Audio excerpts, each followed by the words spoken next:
So I a resident of Pike County for 18 years, almost 20 years. And I, like many of the newer residents, came in from the New York, New Jersey area to relocate for a nicer life, a more quiet life, some grass to mow, and to raise our families in just a more beautiful, welcoming environment. And so when my husband and I came out here, we looked, and as we crossed the bridge into the Poconos, we knew we were in the right place, and we still feel that way to this day.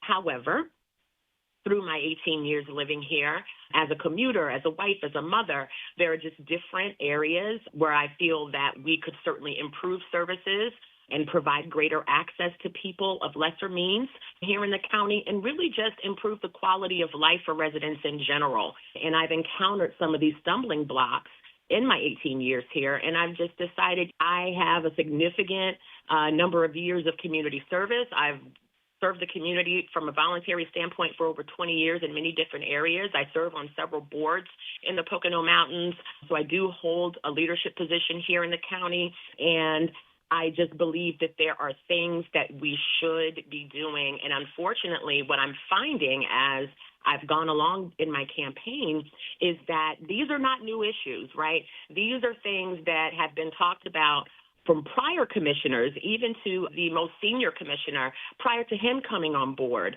There are issues that we are still talking about. And it's distressing to me because I feel like we are unfortunately being reactive instead of proactive. And when we find, let's say, just for argument's sake, when we find a leak, we'll go patch that leak, but we won't necessarily get to the root of it, the foundation, to figure out why does this leak keep happening. And I'll give you a perfect example. During our forum last week, our One Commissioners Forum, where we got to put an exchange of ideas on the table, I read a quote from the 2006 strategic plan from that set of commissioners. It was almost 600 pages. And it's something, when I'm elected, it's something that I would like to direct us back to. I know that the current commissioners have a 2035 plan, and they have some other things they've been working on as far as 2022.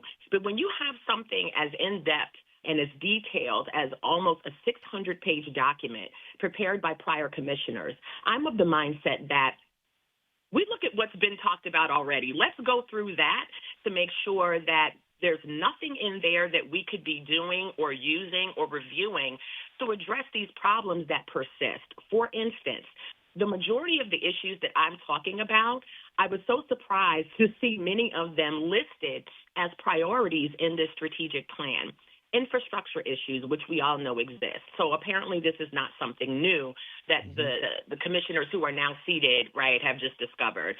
Increasing economic opportunities, protecting exceptional water resources, and that ties into the mega warehouse issue.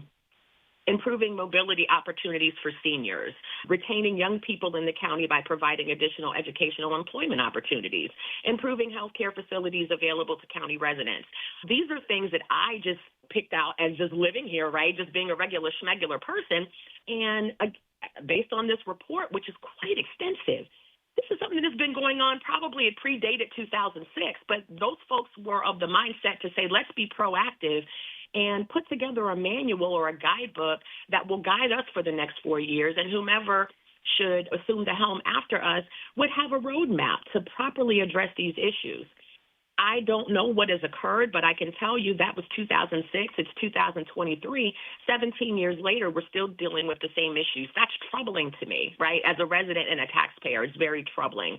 So as far as my vision, it's a combination. We look to the past. We look to our elders, so to speak, meaning the prior commissioners and those before us who put good ideas on the table. We don't abandon those. We look at those. We examine them. We take what we can use, and if something's dated, we put it to the side. But to still be talking about the same issues, right, the same, let's say, 5 core issues, almost 20 years later is very disturbing when you consider that the senior commissioner has, and he proudly will state, that he's been in public service in terms of local government for almost 20 years combined, right, prior to coming on as a commissioner and his 12 years as commissioner.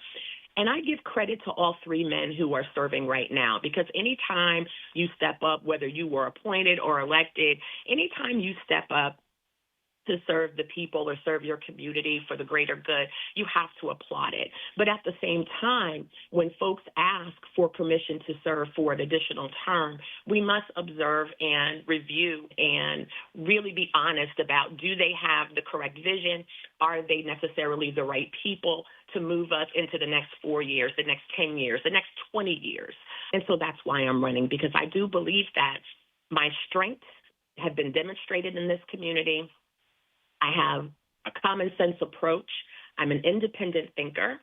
And I'm also a wife and mom, so I bring a different set of eyes to the table that we haven't had in terms of someone that's been elected for almost 25 years, for at least 25 years.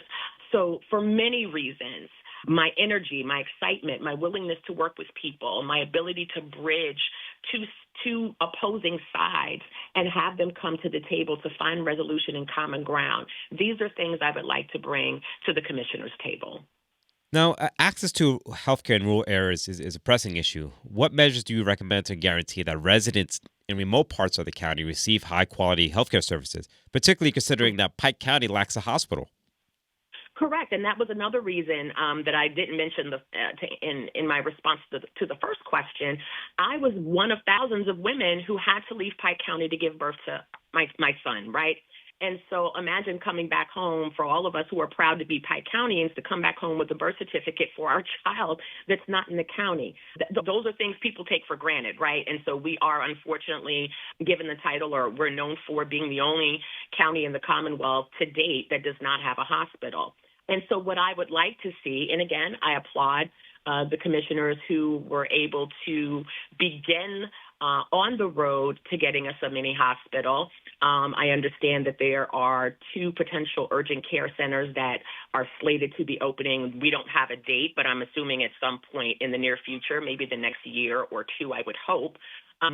But I feel like that's great, but we should always be thinking for the future. Even when it comes to the mini hospital, I am on the board of the Greater Pike Community Foundation, where the hospital foundation is housed, and I look forward to seeing great work coming from those individuals. But one of the main things that they are tasked with is fundraising, and I know that the Northwell company and the other partner will be looking for upwards of $20 million from the county before a shovel is put in the dirt. So there's quite a lot of work that still needs to happen. And I'm a strong believer in public and private partnerships when possible and when ethical. And so we need to be doing a lot of things. We need to be having fundraisers among private individuals. We need to be looking at sponsorships where possible. We need to be looking at grants as far as on the federal and state level. Just a large combination of things, but we also, most importantly, need to be honest with the people and be clear to them about how long this could potentially take. I think one of the things that's so frustrating for most folks is, and I've heard this a lot on the campaign trail, is that they don't get enough transparency. How true that is in every instance, I couldn't speak to, but when you hear it enough times, you recognize that there's a theme. And so sometimes oversharing is important. So at least you can say, I did put it out there. And they may not necessarily pick it up and read it, but at least we can say, we told you. Mm-hmm. And so when and where possible, we must do that. But for me, in addition to the mini hospital, I do have questions, though, about what type of services would be offered. Would there be a NIC in terms of maternal care? Would women be able to successfully give birth here? Would we still have to travel to Port Jervis, Allentown, et cetera, for that type of treatment? But I'm also looking at, from a standpoint of some of the other issues that concern the county, which would be opioid addiction, depression, and things like that. We need a robust, comprehensive health care system here in Pike County, and that would include behavioral care, mental health care. So much of what leads to addiction starts with depression and starts with mental health concerns. And so in whatever ways we are able to be proactive and figure out how to bring more of those services to the county, we should be doing that. And that's what I intend to do as commissioner. One of the concerns voiced by some Pike residents pertains to the impending construction of a sizable warehouse in Milford. They worry about the potential issues with increased traffic, strain on the local infrastructure, and the warehouse's location, which is said to be directly above an aquifer.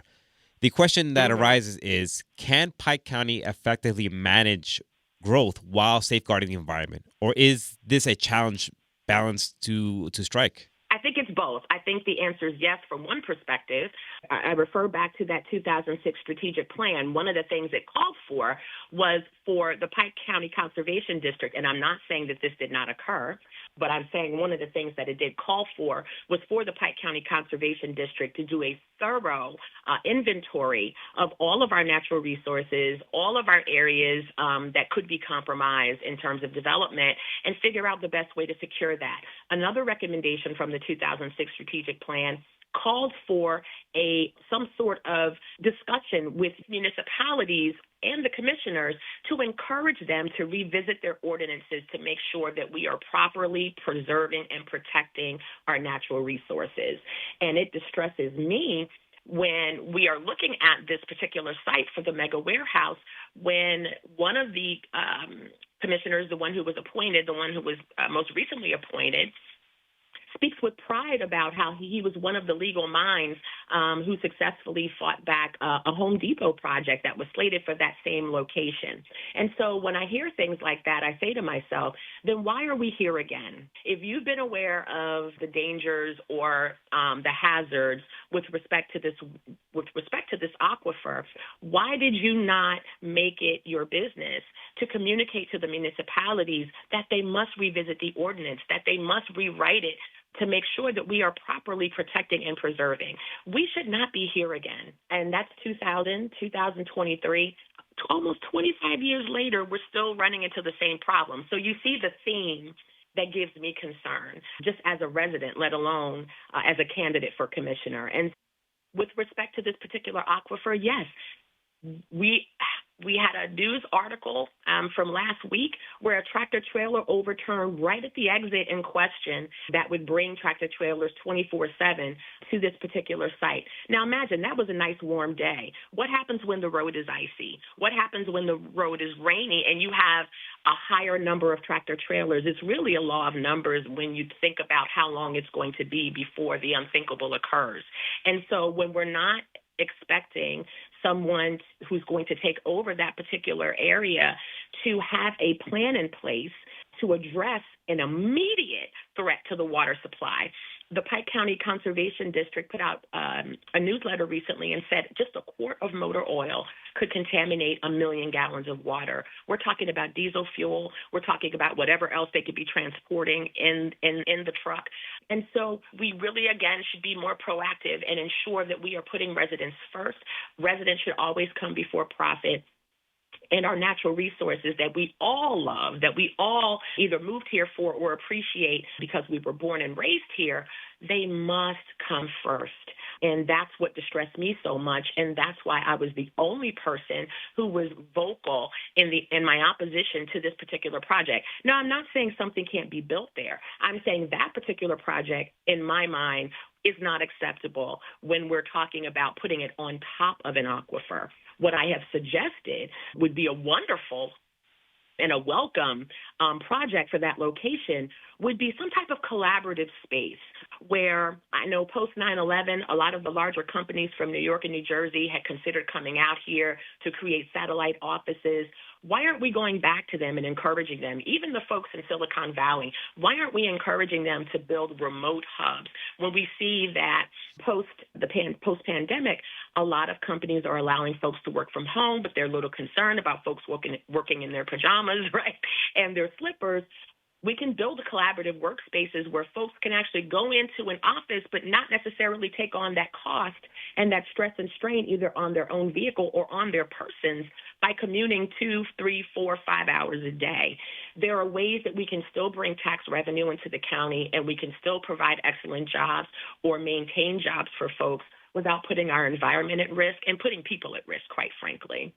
Let's move on to housing. Given the scarcity of new affordable housing or housing developments in rural areas, especially for low-income families, how do you plan to ensure that continued accessibility to housing for all residents in Pike County?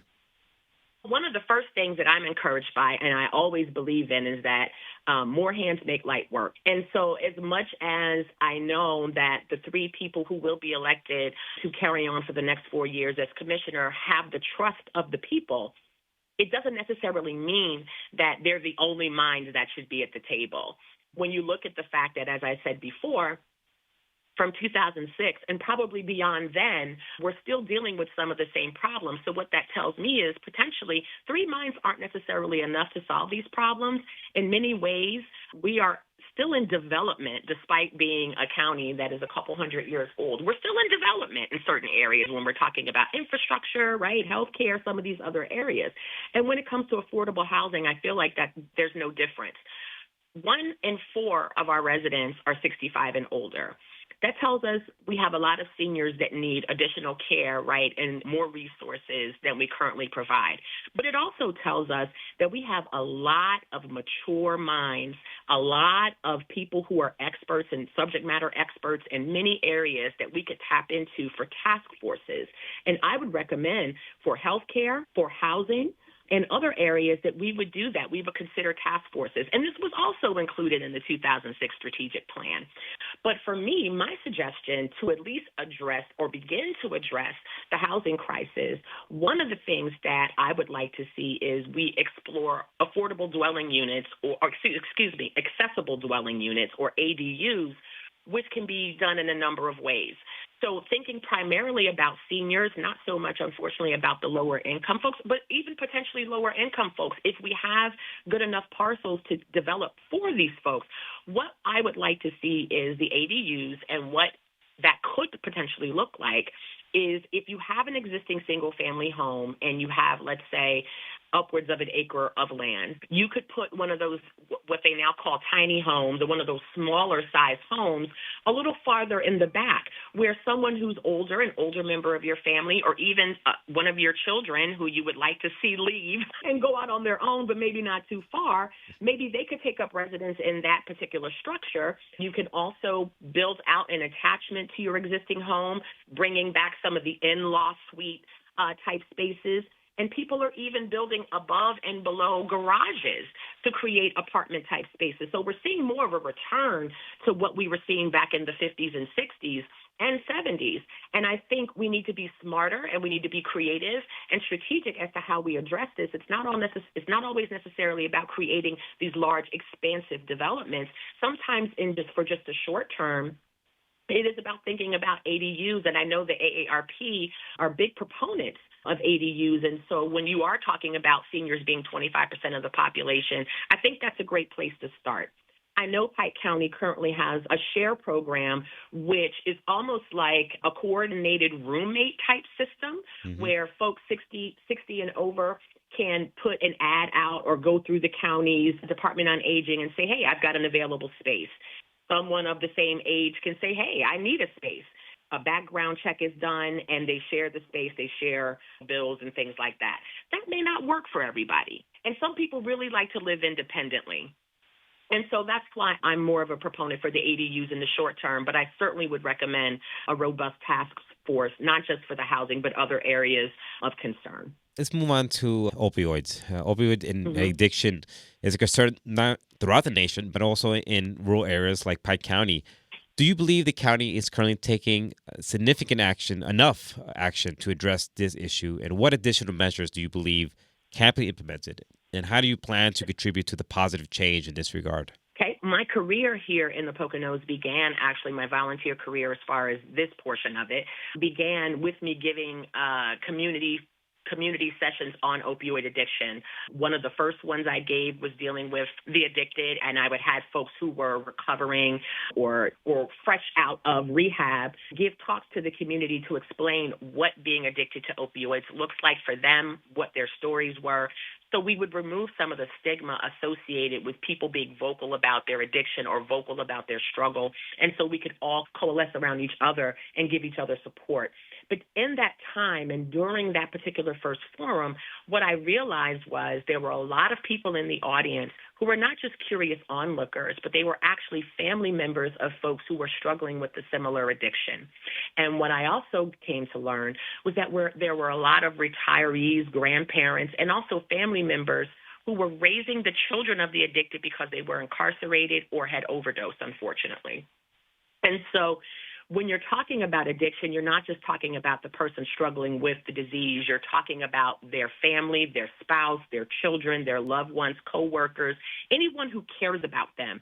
They're also being subjected to trauma, right? They're also being adversely affected by this person's disease. And so I applaud the work that's been done thus far by the commissioners with respect to the opioid crisis, to the extent that Carbon Monroe Pike Drug and Alcohol Commission that we associate ourselves with as far as the county, they do a great job working with nonprofit organizations and community groups about having similar discussions, and they will do through those community groups and nonprofit organizations, they will do Narcan trainings, and they will distribute Narcan.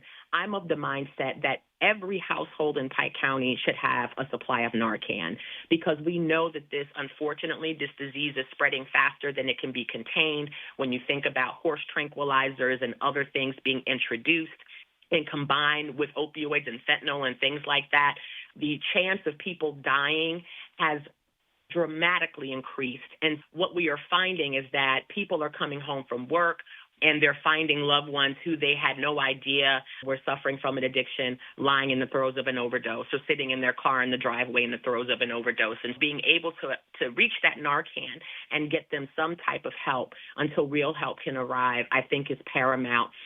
The problem is the nonprofit and community groups. Again, that also speaks to transportation, and that's another one of my issues. Everybody doesn't have the means to go out and attend these events, or they may not necessarily have the time. So I have located a particular nonprofit group that is willing to mail Narcan to residents if they create an account on a particular website and go through a short quiz and a brief training on how to administer the Narcan. They will send them Narcan free of charge.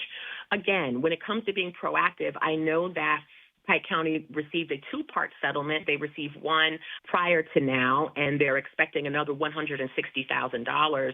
I would say let's take that money, unless the district attorney's office or someone else already has really good use for it.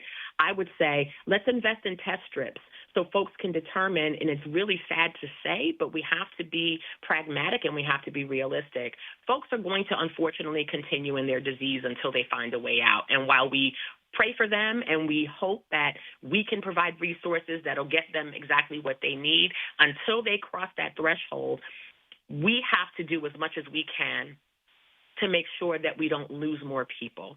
And so by providing test strips that will detect fentanyl, by encouraging more communication and more opportunities for Pike County residents to become educated and aware without feeling stigmatized by this disease and by this problem, we will be able to better tackle it, and we will be able to find ways to reach more people who are struggling with this addiction. But again, it's so multi-layered. We cannot help them without providing healthcare resources that they will need here in this county. If they have to travel too far, I can promise you it probably will not occur. So we need to be able to do that. We need to bring more behavioral health options to the table as well, and we need to address mental health. It all works together in my mind. Finally, Christa, before we go, why should folks vote for you when it comes to this election day coming up? Why should they vote for you over the other commissioners? I say there's nothing like a fresh set of eyes, right, to come into a room and look at something that other people may have been looking at so long they no longer see. And when you think back to what I said at the very beginning of our discussion, that the 2006 strategic plan has dust on it. I'm ready to come in and dust off that almost 600-page plan, and let's get to work. Let's go through every single item in that plan and make sure that we are properly addressing it. Those that have been addressed, we can check off and move on to the next. We must have someone that is willing to be proactive. We must have someone that is going to be a strong voice for the people and dissent when necessary. We need someone who is not going to be a rubber stamp and just go along to get along. We need someone who is going to be focused, who is going to be independent, who is going to be respectful, but who is going to be strong and firm when it comes to what they believe is best for the people, but is also inclusive and who is willing to say, I am not the greatest mind at the table, and I'm not the only mind at the table. I encourage discussion. I encourage healthy discussion. And it is then and only then, combined with a proactive approach, that we will get out of 2006. We're talking to Christa Caceres, who's running for Pike County Board of Commissioners on the Democratic line. Thank you so much for talking to us and letting us know your thoughts on the issues. Thank you so much for the opportunity, and you have a great day.